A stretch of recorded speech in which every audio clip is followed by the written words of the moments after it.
आज इस GS pointer के माध्यम से हम मुगल वंश के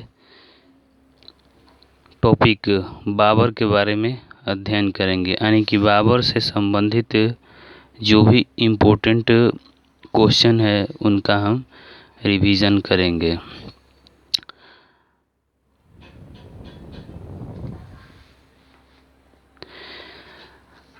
यानी कि मध्यकालीन भारत के मुगल शासक वस्तुतः चगताई तुर्क के थे। यानी कि इसमें पहला पॉइंट दिया है कि मध्यकालीन भारत के मुगल शासक वस्तुतः जो थे वो चगताई तुर्क के थे। बाबर को सर ए पुल के युद्ध में पराजित किया था शैबानी खान ने। अगला पॉइंट है पानीपत का प्रथम युद्ध हुआ था बाबर और इब्राहिम लोदी के मध्य में। पानीपत का प्रथम युद्ध खानवा का युद्ध, पलासी का युद्ध तथा पानीपत का तीसरा युद्ध में से वह युद्ध जिसमें एक पक्ष द्वारा प्रथम बार तोपों का उपयोग किया गया था वो था पानीपत का प्रथम युद्ध। यानी पानीपत का प्रथम युद्ध में तोपों का उपयोग किया गया था। अगला है बाबर की इब्राहिम लोदी पर विजय का कारण क्या था, तो तोपखाना। यानी तोपखाना की मदद से ही बाबर ने इब्राहिम लोदी पर विजय पाया था। अब यहाँ पानीपत का प्रथम युद्ध 1526 ईस्वी में हुआ था।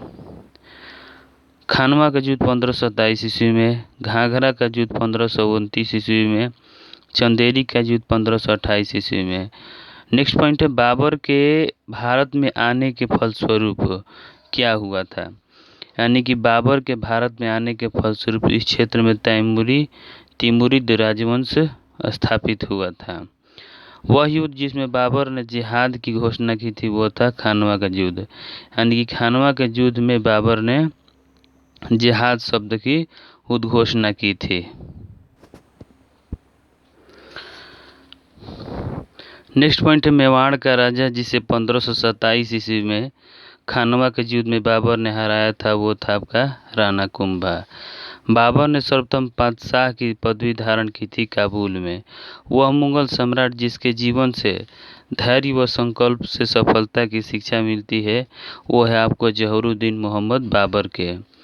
नेक्स्ट पॉइंट है बाबर ने अपने बाबरनामा में जिन हिंदू राज्य का उल्लेख किया है वह है मेवाड़ एवं विजयनगर। यानी कि मेवाड़ एवं विजयनगर में बाबर ने बाबरनामा शब्द का यूज किया है।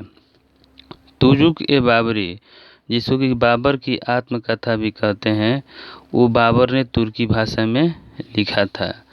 अब है हुमायूं और शेरशाह से संबंधित इम्पोर्टेंट प्रश्न। तो हुमायूं और शेरशाह का पहला पॉइंट है कामरान उस्मान अस्करी तथा हिंदाल में से वह जो हुमायूं का भाई नहीं था तो वो था आपका उस्मान। यानी कि उस्मान जो था कामरान उस्मान अस्करी तथा हिंदाल में से हुमायूं का भाई उस्मान नहीं था। हुमायूं द्वारा लड़े गए 4 प्रमुख युद्धों का तिथि का जो सही क्रम है वो है आपका देवरा चौसा कनौज सरहिंदी। फरीद जो बाद में शेरशाह सूरी बना ने शिक्षा प्राप्त की थी जौनपुर से। बलबन अलाउद्दीन खिलजी इब्राहिम लोदी तथा शेरशाह मध्ययुगीन शासकों में से वह जो उच्च शिक्षित था वो था आपका शेरशाह सूरी। वह सुल्तान जिसने पहले हजरते आला की उपाधि अपनाई थी वो था आपका शेरशाह सूरी। शेरशाह सूरी द्वारा किए गए सुधारों में से सम्मिलित था राजस्व सुधार, प्रशासनिक सुधार, सैनिक सुधार, मुद्रा प्रणाली में सुधार। हुमायूं ने चुनार दुर्ग पर प्रथम बार आक्रमण किया था 1532 ईस्वी में। अपने बादशाह पति हुमायूं के लिए मकबरे का निर्माण करवाया था हाजी बेगम ने। चांदी का रुपया शुरू किया था शेरशाह सूरी ने।